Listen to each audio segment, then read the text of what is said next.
Drejtësia është një çështje shumë delikate, nganjëherë simbolikisht ka si figuracion atë peshoren farmaceutike, që merret me gjërat e imta, pra një gjë shumë delikate.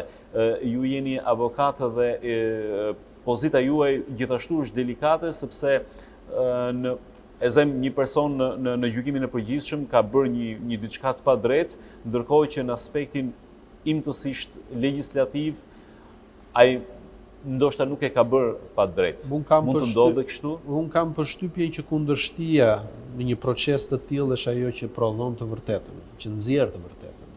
Normalisht neve duhet të ruajmë edhe veten tonë të mos dëmtojmë të tjerët. Në një proces, supozojmë në një proces penal kur unë pozicionohem në rolin e mbrojtësit të një klienti tim ose të një të pandeurin, unë pavarësisht faktit se mbrojet, unë i shërbej procesit të dhënies së drejtësisë. Kushdo avokat e bën këtë gjë. Sepse normalisht në qoftë se do kishim vetëm një prokuror dhe një gjyqtar dhe nuk do kishim një mbrojtës për këtë person, atëherë drejtësia do ishte totalisht inkuizitore dhe nuk do garantohej barazi në mjete. Ke të bësh me një prokuror i cili është bolli kualifikuar, ke të bësh me një gjyqtar i cili është bolli kualifikuar. Por ky individ nuk ka të drejtë mbrohet në këtë proces.